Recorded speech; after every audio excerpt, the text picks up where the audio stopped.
Ice cracked along the doorframe, sharp as a rifle shot, and Ruth Calloway spun toward the sound with a hatchet still in her hand. Duke was already on his feet, hackles raised, a low sound building in his chest that was not quite a growl and not quite a whine. 28 degrees below what the almanac called survivable, and the temperature was still falling. "Stay close," Ruth said. "Storm's coming." How could a woman alone, 25 years old, widowed before her 23rd birthday, survive what was about to fall from that sky? The answer was already beneath her feet, hidden in the dark, built board by board over 11 months of secrecy. What she had done under that cabin floor would, within 4 days, become the only reason half the town of Larkspur Hollow was still breathing. But to understand why, you have to go back to the beginning, back to the spring after Thomas Calloway died. He had been thrown from a horse in April, his neck broken on frozen ground not 2 miles from their homestead. Ruth buried him herself with the help of 2 neighbors who came reluctantly and left quickly, murmuring the kind of sympathies that dissolve the moment a door closes. She was 24 then, alone on 60 acres of Montana Territory scrubland, with a cabin her husband had built too fast and too thin, and a debt to the land office that did not care whether she had a husband to pay it or not. Most women in her position remarried within the year. Ruth did not. "She'll starve out there," said Hiram Bexley, the town's dry goods clerk, a man who measured worth in bushels and board feet, and found Ruth's decision to stay on the land an affront to reasonable arithmetic. "A woman can't run a homestead alone. Foundations could shift under bad planning. Everyone knows it." He said this to anyone who would listen, in the general store, over the counter, stacking his words like sandbags against the plain fact that Ruth had, in fact, not left. She sold 2 of the 3 horses Thomas left behind. She kept the milk cow. She kept Duke, who had been a gift from Thomas the winter before he died, a lean, alert animal with a black saddle marking down his back and eyes the color of strong tea. Duke slept at the foot of her bed and walked the fence line each morning like it was a duty assigned to him at birth. By June, Ruth had a plan that no one else knew about. She had grown up in Ohio, in a house with a root cellar dug so deep her father joked it went halfway to China. She remembered the temperature down there in August, cool as a spring morning even when the fields above baked. She remembered, too, a story her grandmother told about a Kentucky winter so hard that entire families slept below ground for 6 weeks, huddled around banked coals while the world froze solid above them. Montana winters were not Kentucky winters. They were worse. The cabin Thomas built had a crawl space beneath it, 3 feet of dead air between the floor joists and the raw earth, useless for anything but mice and cold. Ruth began to dig. She started in July, on a Tuesday, while the ground was still soft enough to break with a spade instead of a mattock. She worked after her chores were done, after the cow was milked and the chickens fed and the garden weeded, in the last blue hour before full dark. She dug with a shovel that had belonged to Thomas's father, and she hauled the dirt out in a wheelbarrow with a wobbling wheel, dumping it behind the barn where the ground already sloped and a new mound would not draw questions. She told no one. This was not deception, not in her mind. It was privacy. A woman digging a hole under her house was the kind of thing that invited talk, and talk was the one resource Larkspur Hollow never ran short of. Better to let them think she was managing, quietly, the way widows were supposed to. Better to let Hiram Bexley go on believing her foundation was shifting under bad planning, while she built something underneath his very assumptions that would outlast every plank he'd ever measured. By the second week, she had cleared a rough rectangle, roughly 10 feet by 8.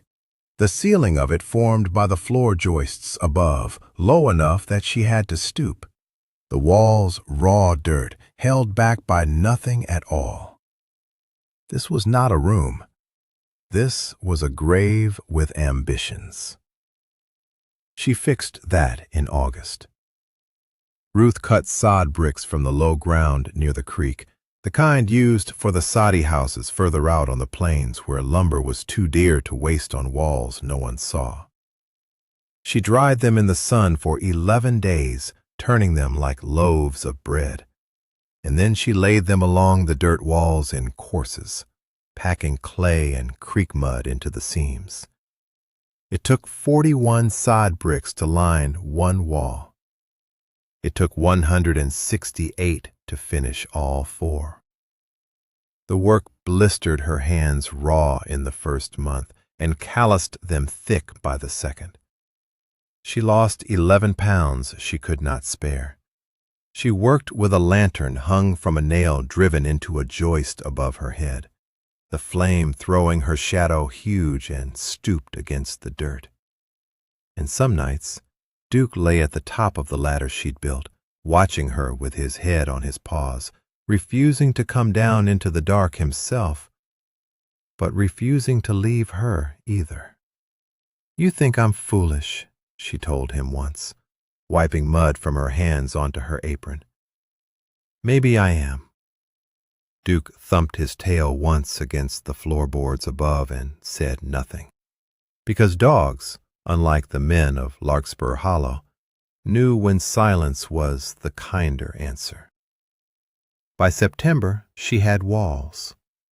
By early October, working now against the calendar as much as the dirt, she built a floor from scrap lumber salvaged from a collapsed line shack 2 homesteads over, a place abandoned after its owner gave up and went back east.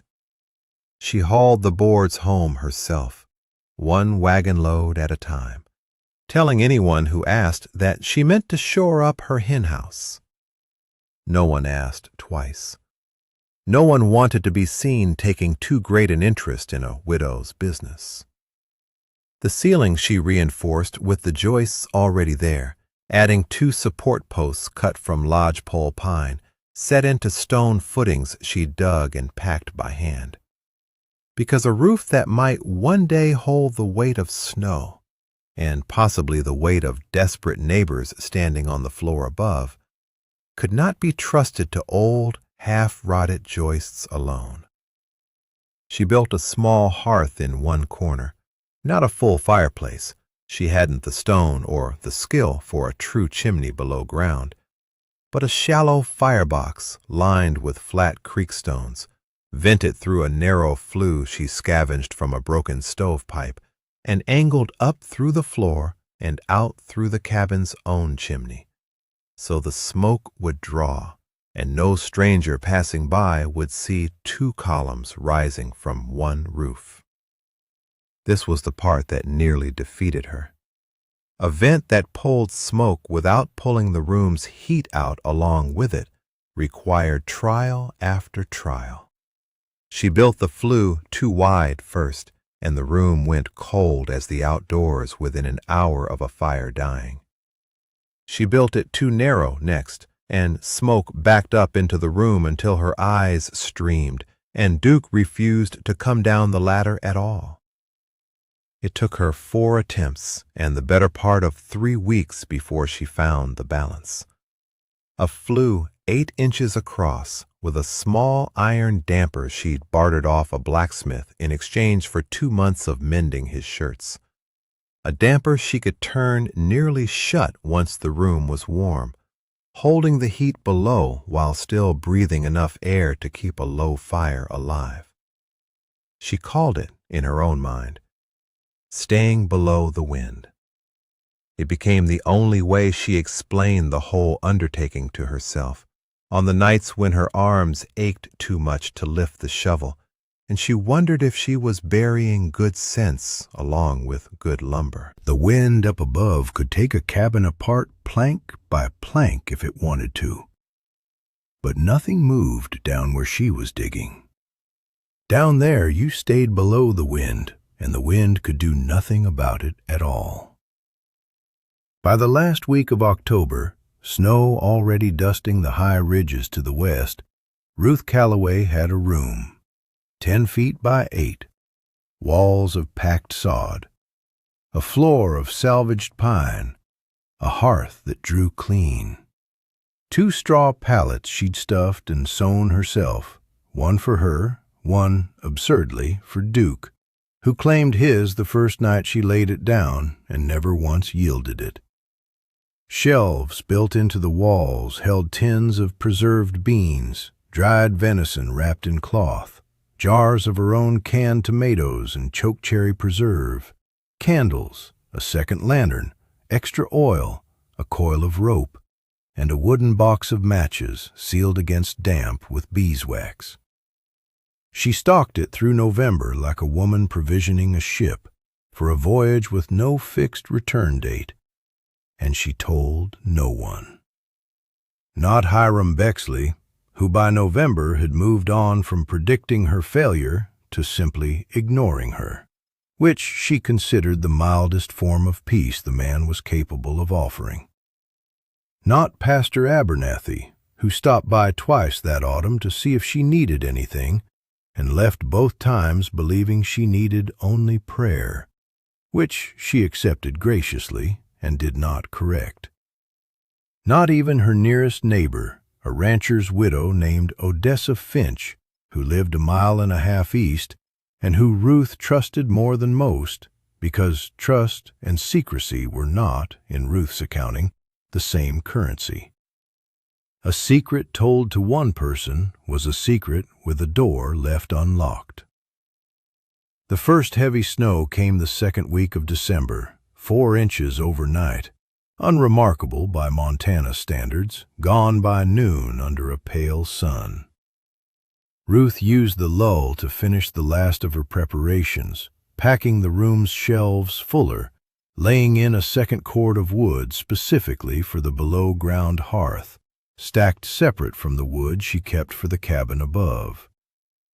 It was on a Thursday, the 18th of December, that the sky over Larkspur Hollow began to change, in a way that made even men who had wintered there 20 years look up twice.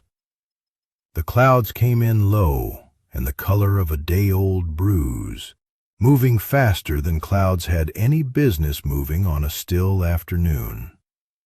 The temperature, which had held steady around 20 degrees for most of the week, began falling by the hour instead of by the day. Ruth's thermometer, a gift from Thomas's mother the Christmas before he died, read 11 degrees by 4 in the afternoon. By 6, it read -3. "Get in, Duke," she said, though he was already at the door, already pressed against her leg, a low sound building in his chest that was not quite a growl and not quite a whine. She brought the cow into the lean-to attached to the cabin's north wall, packed extra straw around the chicken coop, and hauled in enough water and wood to last 3 days above ground, though some instinct, sharpened by 11 months of digging in the dark, told her 3 days would not be enough. The wind hit at 8 that night.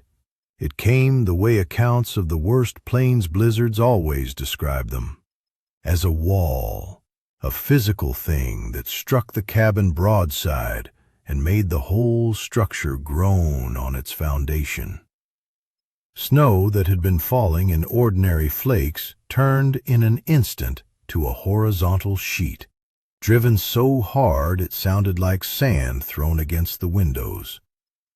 Within 20 minutes, Ruth could not see the barn, 40 feet from her door, through the single frost-rimed window facing that direction.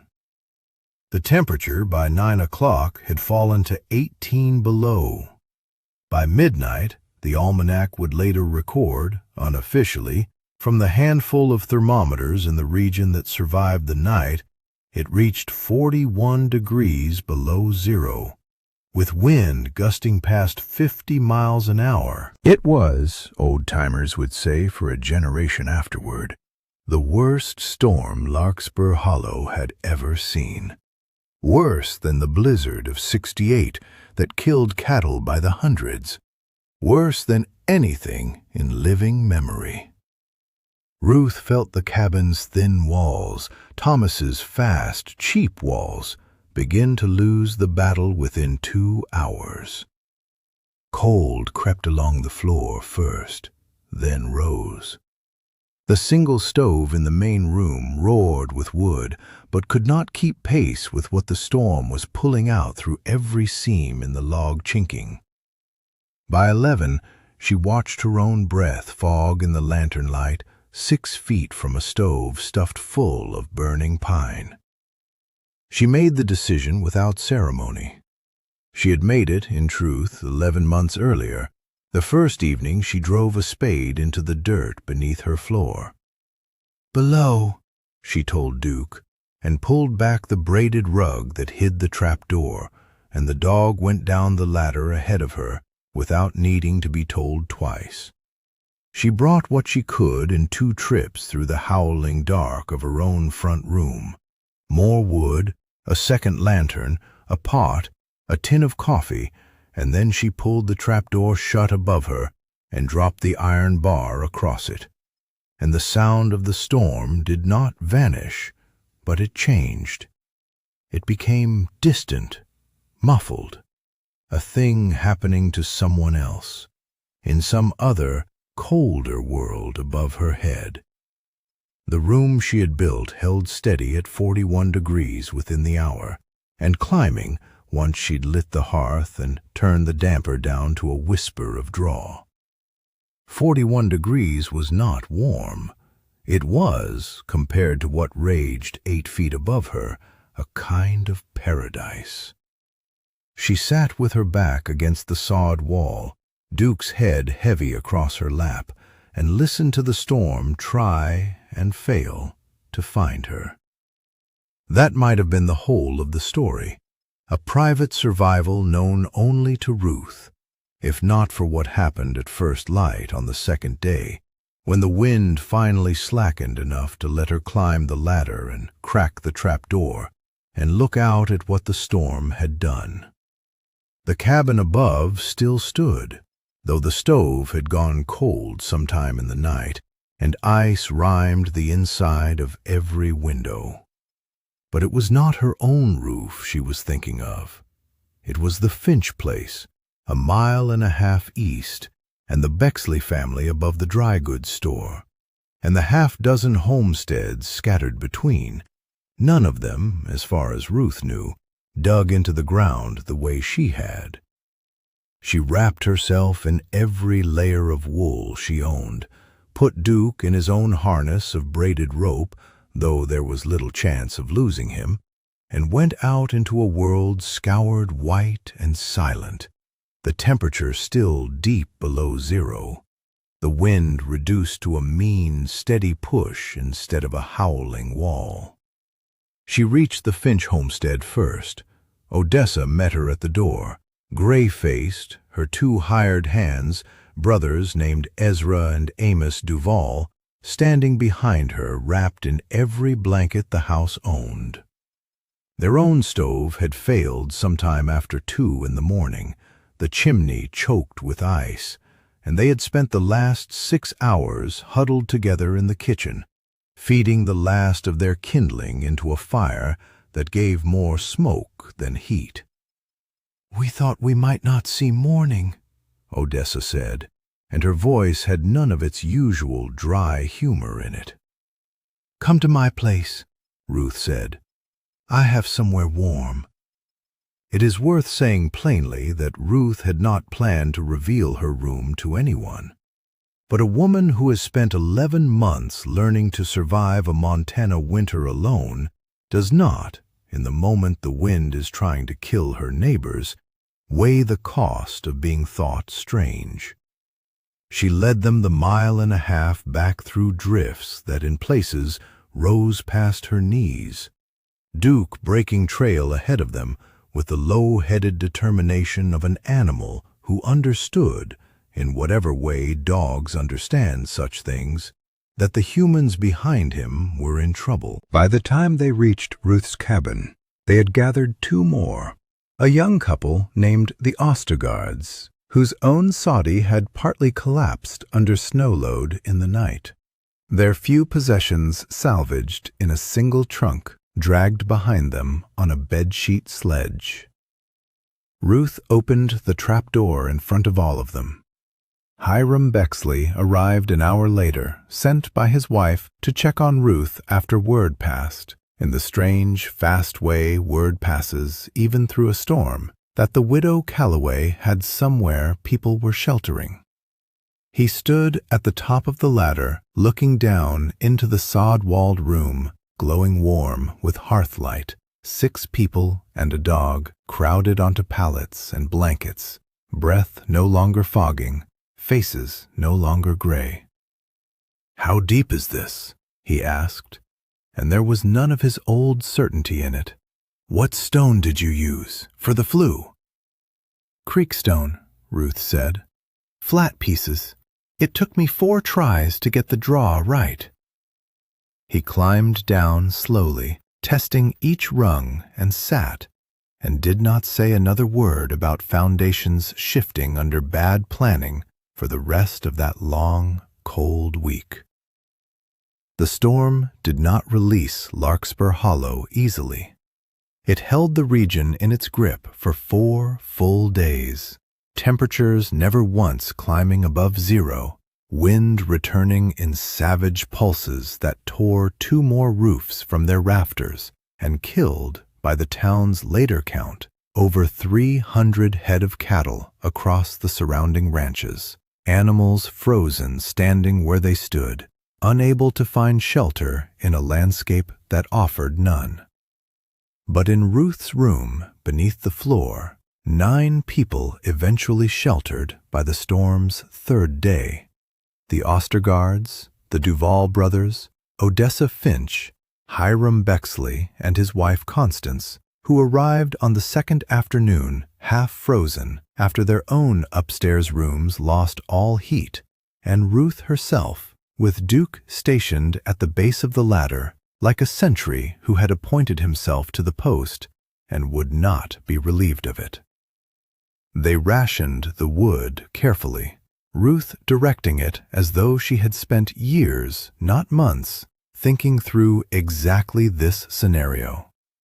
They ate sparingly from the shelves she had stocked, beans and dried venison and preserved tomatoes, water melted from clean snow over the small hearth fire. At night, with the wind screaming somewhere far above them, and the room holding steady near 50 degrees on the strength of a fire no larger than what you'd use to boil an evening kettle, they talked in low voices, and the talk, by the 2nd night, had stopped being about the storm entirely, and started being about how a young widow no one in town had thought capable of managing alone had, in fact, built the only structure within 5 miles that the winter of 1880-something could not touch. "Why didn't you tell anyone?" Constance Bexley asked her on the 3rd night, the 2 women sharing a blanket near the hearth while the men slept fitfully on the far pallets. "Because you'd have talked me out of it," Ruth said, "or talked about me instead of to me. Either way, the room wouldn't have gotten built." Constance was quiet a moment. "You were right not to trust us with it." "I trusted the ground," Ruth said. "The ground doesn't gossip." By the 4th morning, the wind had died to something almost gentle, and the temperature climbed, agonizingly, back above zero for the first time in 96 hours. Ruth climbed the ladder first, Duke pressing past her legs to reach the trapdoor before she'd fully opened it, and together they looked out on a world reshaped, drifts taller than a man in places, the barn's north wall stove in by the weight of packed snow, but alive. Everyone in that room alive. Word of what Ruth Calloway had built spread through Larkspur Hollow faster than the storm itself had traveled. Within a week, 3 families were asking her, with none of December's old condescension in their voices, how a person might go about digging a room like that beneath their own floor. Within a month, Hiram Bexley himself, the man who had once declared foundations could shift under bad planning, was ordering extra stovepipe and Flat Creek stone through his own store, freely admitting to any customer who'd listen that the widow Calloway had taught him more about surviving a Montana winter than 30 years of frontier living ever had. By the following autumn, 4 households in the valley had dug their own version of Ruth's below-ground room, each one a little different, each one owing its existence to a woman who had spent 11 silent months with a shovel and a lantern, certain of nothing except that the wind above ground could not be trusted, and that safety, real safety, sometimes had to be built downward instead of up. Odessa Finch's hired hands, the Duvall brothers, dug one behind the Finch bunkhouse that winter, using Ruth's flue design nearly stone for stone, and joked afterward that they owed their toes to a widow half their age who'd never once asked for their opinion on how she ran her land. The Ostergaards rebuilt their collapsed soddy with a below-ground room as its foundation stone, quite literally, setting their whole house atop what they now called, without any trace of irony, a Calloway room, a term that within 3 years had spread across 2 counties as shorthand for any dug-in shelter built to hold heat through a hard winter. Ruth herself never gave her method a fancier name than the one she'd settled on alone, in the dark, with her arms aching and her hands blistered. Staying below the wind. She said it plainly when neighbors asked, and she said it the same way each time, without pride and without apology, the way a person states a fact of weather or geography, something simply true, whether or not anyone chose to believe it. Thomas Calloway had built a cabin too fast, with walls too thin, and had died before he ever had to learn what that thinness would cost in a hard enough winter.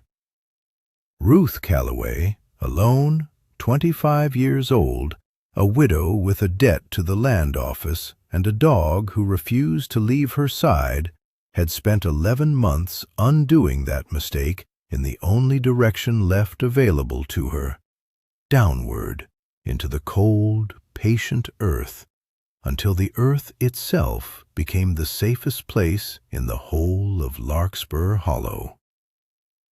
Years later, when the town had grown enough to warrant its own newspaper, an old-timer being interviewed about the hard winters of the territory's early days would mention, almost as an aside, that the safest structure ever built in that valley wasn't a bank vault or a courthouse or any building raised by the men who'd founded the town. It was a 10-by-8 room of packed sod dug by a widow's own hands, a room that had, on one 4-day stretch in December, held 9 strangers and a German shepherd dog alive against a storm that killed cattle by the hundreds standing in the open. If there is a lesson in what Ruth Calloway did that winter, it is perhaps this, that the people who doubt you loudest are sometimes the same people who will one day sit in the room you built while they were busy doubting, warmed by a fire you learned, through trial and blistered hands and 11 months of silence, exactly how to keep alive. If this story of quiet frontier courage moved you, stay close, because there are more remarkable true tales of the American West waiting to be told, and the people who lived through its hardest winters deserve to have their stories remembered. Subscribe and join us for the next one. The room beneath Ruth Calloway's cabin stood for 11 more years, through storms that came and went, through the slow growth of Larkspur Hollow from a scattering of homesteads into an actual township with a schoolhouse and a proper church. She never dug another one. She never needed to. The one room, built alone, in secret, out of nothing but stubbornness and a grandmother's story about a Kentucky cellar, had done exactly what she'd built it to do. Duke lived to be an old dog by frontier standards, gray around the muzzle, still sleeping on the same straw pallet he'd claimed that first night, still first down the ladder whenever the wind picked up in a way he didn't trust. Ruth never remarried, not out of grief alone, but out of a hard-won independence that the whole valley had come by then to respect rather than question. She ran her 60 acres for the rest of her life, paid off her debt to the land office within 4 years, and became, without ever seeking the position, the person every new family in the valley was quietly sent to when the subject of surviving the Montana winter came up. And somewhere beneath the floor of a cabin that no longer stands, the packed sod walls of that first room may still be down there in the dark Montana earth, holding their shape the way well-packed sod does for generations. A monument to nothing more than one woman's decision to trust her own hands over everyone else's doubts, and to build, quietly and without permission, the one thing that would end up saving a town that had never once thought to thank her in advance.